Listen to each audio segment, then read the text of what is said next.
безусловно, я сражался с саламандрами. Было весьма сложно и очень хотелось покорить Москву. Полиэтиленовая желчь. Ну, вы понимаете меня. И вот так вот эти кирзовые сапоги. Ну, да, перед этим все было вот так вот перечеркнуто. Да, даже, ну, не будем это читать, да, правильно? Побег – это дело тоже профессионалов. Прокалывает во многих местах, где только можно. Ветер пронизывает тебя. Тебе так хочется какой-то одежды, ну, хотя бы одежды. Ну, будьте вы милосердны, мать вашу. Ну, нет.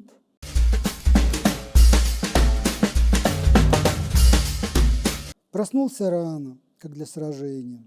Туман и тишина, как на предстоящем поле боя. Представьте, туман и тишина. Серьезного отношения к действительности нет. Надо же, действительность есть, а серьезного отношения к ней нет. Что-то с нашим героем не совсем так. Вдумчивого освоения целинных земель, материального и духовного мира тоже нет. Успел прошляпить несколько лет, занимаясь археологией, любимыми захоронениями и войной с саламандрами. То есть, ну, безусловно, я сражался с саламандрами. Занятый своей полицией, забыл, что делать, кто виноват. Полиэтиленовая желчь. Заклепки поизносились, книги – шаткие мосты. К тому же у большинства из них проезжая часть закрытая, требует ремонта за истечением времени. Хорошие книги требуют хорошего ухода, уединения и свободного времени. Семейный очаг требует дров, приходится ломать. Скорость приближения ко двору МВХПУ, бывшая Строгановская, не позволяет замечать смены времен года. Скорость требует навыка, оттого небо выглядит декорацией, а люди – болванами, если чрезмерно повысить производительность формулировок. Ну, не будем чрезмерно производить производительность формулировок, а скажем только, что на сегодняшний день, на 3 августа 1976 года, наш герой, а именно я, спустя 50 лет назад, был не в той форме, которая преподносит сюрпризы, радует, обещает, которая питает надежду новыми видениями.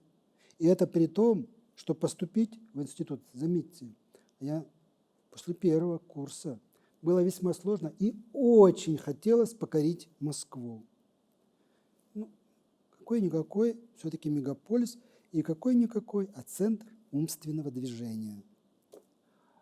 Одно дело, ты выстраиваешь свою биографию, вспомним, каждый человек Юпитер, и каждый человек обязан найти свой путь. И другое дело, что путь этот какой-то не столь тернистый, да, не столь,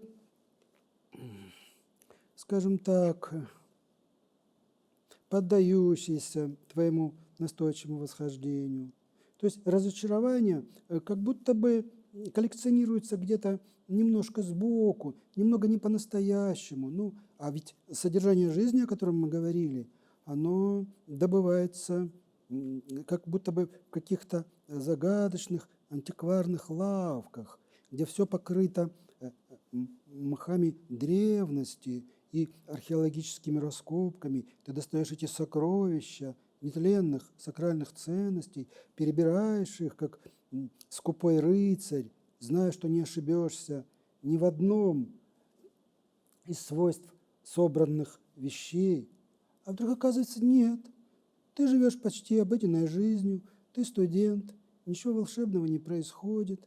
Да и твой духовный мир, которым ты так гордился, который настойчиво пестовал, в котором все было почти безупречно, оказывается, тоже какой-то, как будто бы нарисованный на полотне, про содержание которого ты еще не в полной мере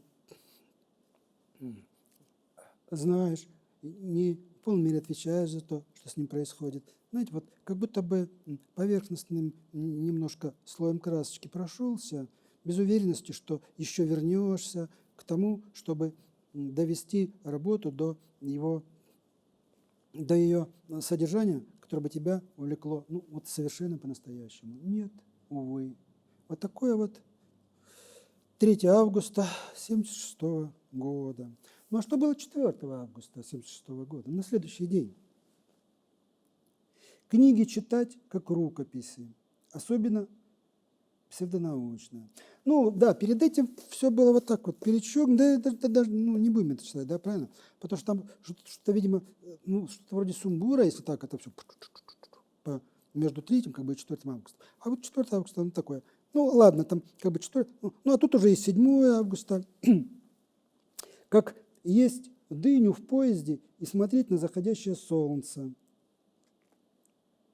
Дыня хранит тепло прошедшего дня. Ну, мы знаем, что такое вкусовые ощущения. Это как вот сегодня говорят, что нельзя нашему сознанию передать ощущение красного другому субъекту.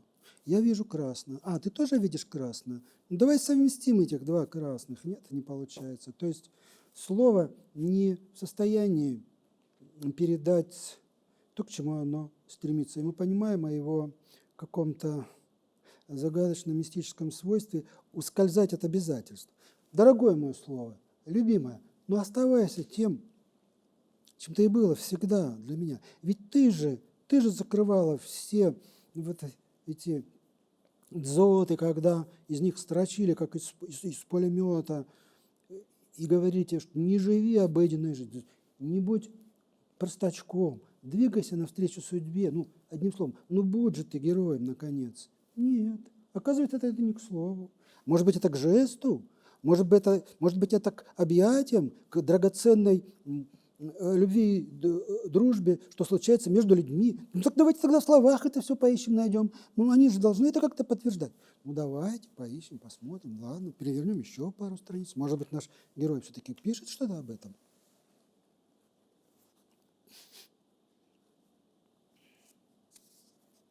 «13 августа 1975 года. Волна, будто сопревшая кирза». Господи, давайте уйдем от этого кирзы. Когда я надел кирзовые сапоги в местах не столь отдаленных, там не обязательно были портянки, но вот сам этот запах кирзы, само вот это вот топтание каблуков, как-то, ну вот как вот знаете, вот если бы на ногах были деревянные колодки с цепями, и ты выходил бы, вот этими цепями бы гремел, и тебе было бы не то, что скучно и противно от того, что тебя так, ну, окольцевали. Но ты же ну что ты такой неуч, неудачник, и такая тварь дрожащая, ну вы понимаете меня. И вот так вот эти кирзовые сапоги. Я даже не помню, когда закончилась вся эта история, оставил ли я эти сапоги там, где должен был оставить. Потому что по наследству мне перешла какая-то сшитая самодельная куртка из лоскутов и ваты, которые одевали под робу зэковскую. Для того, чтобы на плацу нас выстраивали по 5 человек, на плацу пересчитывали, и дождь, ветер, снег, неважно. У тебя была всегда одна и та же одежда, и тебя пробирала вот просто до костей. Особенно, когда ты был насыщен вот этой какой-то ржавой селедкой и напитан каким-то гнусным, грязным чаем.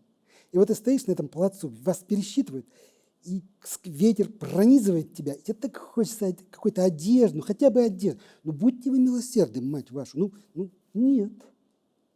И вот кто-то подарил мне такую вот куртку, которую ты одеваешь, ну куртка, это, конечно, такое слова условно, под эту одежду, тебя пересчитывают, значит, ты на месте никуда не убежал, никуда не делся. Вот. Ну, еще 2 слова об этом, вот что.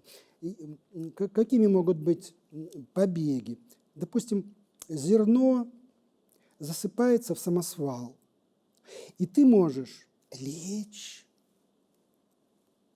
под спиночку вот этого вот самосвала, тебя засыпят зерном и вывезут за пределы лагеря. О, спасение какое хорошее. Но прежде чем все это произойдет, смотрящий становится на эту кучку на эту гору зерна и штыком острогой такой, мощной, прокалывает во многих местах, где только можно, все это зерно, чтобы, если ты там где-то спрятал, чтобы тебя как следует насадить на эту пику. Мразь ты такая, хотел бежать. И вот мне это всегда нравилось, как они с азартом вот это вот пробивают это зерно по всей вот периферии и до самого центра. То есть все просмотрено, вы можете ехать. Так что побег – это дело тоже профессионалов и не такое уж скромное и незатейливое предприятие, каким кажется иногда в литературных и художественных произведениях. Ну, это мы отклонились, потому что пока что мы остановились на запахе кирзовых сапог. А, кстати, это было достоянием, потому что это была хорошая обувачка, была ведь и похуже. Не то чтобы были лапти или уж совсем ты ходил в дырявых носках, но с этим делом было так же, как и с одеждой. Не всегда это было все устроено как надо, потому что ты ведь должен быть перевоспитан, ты преступник, тебе надо набраться ума под гнетом добротного наказания, а не просто так. Ну ладно. Шелест туч. Солнце протирает дыры. Ветер разбрасывает птиц. Просачивается дождь. Иногда желтые, расплывшиеся солнечные пятна достигают жизни. Под толщей воды дождь не имеет смысла. Рыба даже не обращает внимания наверх. Вода в качестве дождя и в качестве моря. Пора придумать желобок для дождя. В одной из туч я видел крюк. Ветер низкий, будто воздух, смыкаясь с землей, образует щель. Одно из распространенных занятий в зоне, это смотреть на небо. Нельзя сказать, что стена высокая, метра 4, предположим, с колючей проволокой. Надо сказать, что в некоторых зонах есть трава, и если время года подходящее, ты можешь после работы, и перед, там, скажем, ужином, условно назовем это ужином, лежать на траве и смотреть в небо. И когда я лежал на траве и смотрел в небо, и мечтал о свободе, мне казалось, что выйдя из состояния невозможности в состояние иного, я буду преобразован, трансформирован, я буду закален и находиться в том свойстве, когда не надо будет задавать вопросы окружающему миру, а только мечтать, надеяться и верить, что несправедливость – это всего лишь метафора. И как художник ты должен преодолеть этот образ и выйти навстречу себе новому и освобожденному. Давайте на этом остановимся и встретимся в следующий раз. Благодарю за внимание.